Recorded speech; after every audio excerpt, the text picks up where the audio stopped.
Lompat si katak, lompat, lompat, lompatlah tinggi, tinggi, tinggi.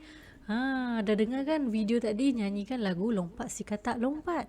Kenapa cikgu pasang video lagu Lompat si katak lompat? Sebenarnya video tadi ada kaitan dengan tajuk pembelajaran kita pada hari ini. Apakah dia? Kejap lagi cikgu bagi tahu. Assalamualaikum. Apa khabar semua murid-murid hari ini? Cikgu harap semuanya sentiasa sihat walaupun berada di rumah. Okey, hari ini bersama dengan Cikgu Syu lagi untuk mata pelajaran Bahasa Melayu tahun 1. Okey, tajuk yang kita akan belajar hari ini adalah mengenai terperangkap di terowong. Sebenarnya cerita terperangkap di terowong ni ada kaitan dengan lagu tadi. Cerita tersebut mengenai sekumpulan katak yang terperangkap dalam terowong. Bagaimana ceritanya? Nanti kita akan ketahui.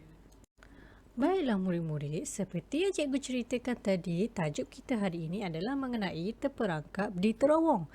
Hari ini kita dah masuk tajuk yang baru iaitu dalam tajuk di bawah unit sikap yang baik. Jadi mari kita ketahui cerita tentang terperangkap di terowong. Okey murid-murid, apa yang murid akan dapat untuk pembelajaran pada hari ini? Okey, murid dapat membaca petikan cerita dengan sebutan dan intonasi yang betul. Baiklah, kita lihat pula pada aktiviti apa yang murid akan laksanakan untuk hari ini. Pada pembelajaran hari ini, ada 2 aktiviti yang murid akan laksanakan, iaitu yang pertama, murid akan membaca dan memahami petikan cerita dengan sebutan dan intonasi yang betul. Kemudian aktiviti yang kedua hari ini adalah murid akan melengkapkan peta alif berdasarkan cerita yang dibaca. Okey, sekarang kita lihat dulu pada aktiviti pertama kita iaitu kita akan membaca dan memahami petikan cerita dengan sebutan dan intonasi yang betul. Jadi, murid-murid bolehlah rujuk dalam buku teks masing-masing pada muka surat 90 dan 91. Okey, murid-murid, sekarang mari kita perhatikan pada gambar yang pertama mengenai cerita ini. Cerita ini bertajuk Terperangkap di Terowong. Jadi murid-murid bolehlah ikut cikgu untuk baca bersama-sama. Okey. Sekumpulan katak masuk ke dalam terowong. Mereka mencari makanan. Okey, jadi pada yang cerita pertama ni dia menceritakan mengenai sekumpulan katak yang masuk ke dalam sebuah terowong. Apa tujuan dia? Tujuan mereka nak mencari makanan untuk mengisi perut mereka. Okey, kita teruskan lagi cerita ini pada gambar yang kedua. Mereka mendapat banyak makanan. Kita bahagikan sama rata, kata Tok Rontok, ketua mereka. Jadi, bila mereka masuk ke dalam terowong, mereka dapat banyak makanan untuk bekalan kehidupan mereka. Jadi, sekumpulan katak ni bila dapat, mereka akan bahagikan sama rata. Itu adalah daripada arahan daripada ketua mereka iaitu bernama Tok Rontok. Okey, kita lihat pada gambar yang ketiga pula. Mereka hendak keluar dari terowong itu. Tiba-tiba tanah runtuh. Semasa mereka hendak keluar daripada terowong tersebut, bila dah dapat bekalan makanan tadi, mereka nak keluar daripada terowong tersebut. Tiba-tiba berlakulah tanah runtuh. Murid-murid boleh lihat dalam gambar, seperti dalam gambar ni di mana berlaku runtuhan batu-batu, tanah-tanah yang menimpa dalam terowong tersebut. Okey, seterusnya, seekor katak tersepit di celah batu. Dia tidak dapat bergerak. Okey, jadi dalam gambar ni, dalam cerita ni, tadi dah berlaku kejadian tanah runtuh.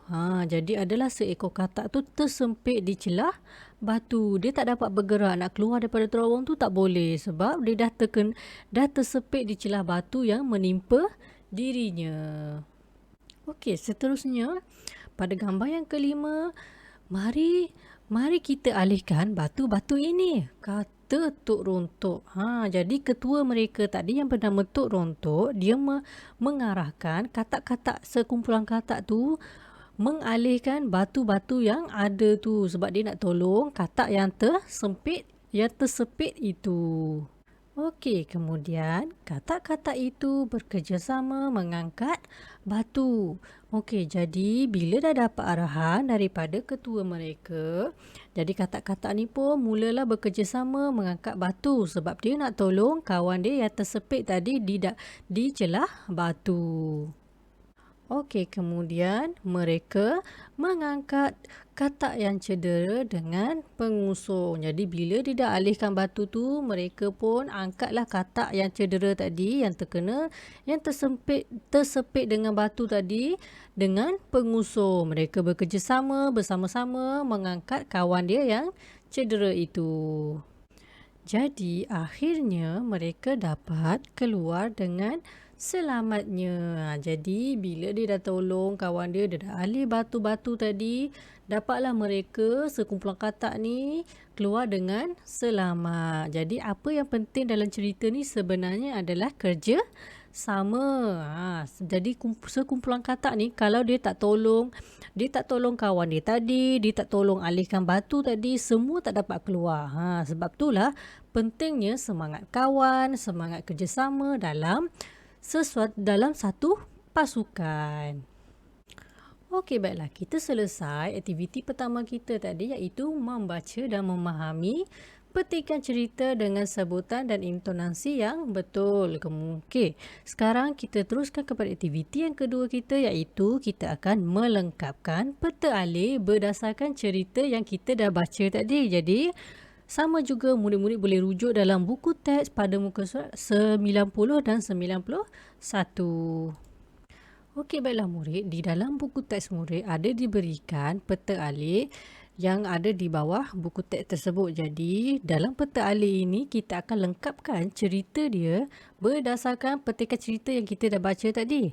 Di sini dia dah bagi 4 cerita yang berdasarkan gambar tadi. Ada 8 gambar dan cerita di bawah kan. Jadi berdasarkan 8 gambar dan cerita yang ada di bawah tu kita akan isikan, kita akan lengkapkannya dalam peta alih yang diberikan ini. Okey, kita lihat satu persatu gambar dan cerita yang dimasukkan dalam peta alih ini. Jadi tengok dalam gambar ni dan cerita yang dimasukkan adalah masuk ke dalam terowong. Okey, jadi dekat mana dalam cerita ni dia masukkan? Okey, masuk ke dalam terowong yang cikgu dah gariskan di sini. Dia dah masukkan dalam peta alih di bawah ini. Kemudian yang gambar yang kedua mendapat makanan. Dekat mana kita nak cari? Okey, dalam cerita ni dekat sini mendapat banyak makanan. Jadi nak masukkan dalam kotak ni mendapat makanan. Okey. Okey, kemudian gambar yang ketiga. Tanah runtuh. Dekat mana frasa tanah runtuh tu dalam gambar yang ketiga? Di bawah ini. Tiba-tiba tanah runtuh. Jadi dia catatkan dalam kotak yang ketiga. Okey, dalam kotak yang keempat pula apa ceritanya? Seekor katak tersempit. Di mana dalam cerita ni? Dekat atas ni. Seekor katak tersempit. Jadi dia dah catatkan dalam kotak yang keempat. Jadi tugas kita tinggal nak cari 4 kotak lagi untuk diisi cerita. Ada 4 cerita lagi untuk kita isi dalam kotak ini. Okey, kita lihat pada gambar yang kelima. Apa yang diceritakan tadi? Mari kita alihkan batu-batu ini. Okey, jadi dalam cerita ini isi yang penting yang perlu kita catatkan dalam peta alih ini adalah alihkan batu-batu. Jadi dekat bawah ni kita catatkan alihkan batu-batu. Okey, kemudian gambar yang keenam. Katak-katak itu bekerjasama mengangkat batu. Jadi isi penting dalam cerita ini adalah mengangkat batu. Jadi dalam peta alih yang keenam ini kita boleh isi angkat batu. Okey, kemudian seterusnya pada gambar yang ketujuh, mereka mengangkat katak yang cedera dengan pengusung. Jadi, isi yang utama dekat sini adalah mengangkat katak yang cedera. Okey. Jadi, ayat ni kita boleh isikan dalam kotak yang ketujuh iaitu angkat katak yang cedera. Okey, kemudian yang ke-8, akhirnya mereka dapat keluar dengan selamat. Jadi isi utama dekat sini adalah keluar dengan selamatnya. Jadi dekat bawah ni kita boleh catat keluar dengan selamat. Jadi lengkaplah peta alih yang diberikan. Ada 8 kotak untuk yang telah diisi cerita yang kita dah baca tadi. Okey, baiklah murid-murid, kita dah selesai laksanakan 2 aktiviti kita hari ini, iaitu membaca dan memahami cerita. Kemudian yang kedua, kita dah lengkapkan peta alih tadi. Okey, jadi apa tugasan murid untuk hari ini? Yang pertama, murid perlu rakam bacaan murid membaca cerita tadi. Kemudian hantar dalam grup Telegram. Dan yang kedua, murid perlu tulis semula peta alih yang kita dah lengkapkan tadi dalam buku tulis masing-masing dan hantar dalam grup Telegram. Okey, baiklah murid, kita dah habis pembelajaran kita hari ini. Jadi cikgu ucapkan terima kasih kerana bersama dengan cikgu hari ini. Cikgu harap murid-murid sentiasa sihat, jaga kesihatan, jaga pemakanan ketika berada di rumah. Okey, laksanalah tugasan PTPR dengan baik dan bijak. Okey, itu sahaja pembelajaran kita untuk hari ini, sehingga kita jumpa lagi untuk hari dan waktu yang cikgu akan maklumkan. Kemudian ingat, cikgu sayang kamu. Bye. Assalamualaikum.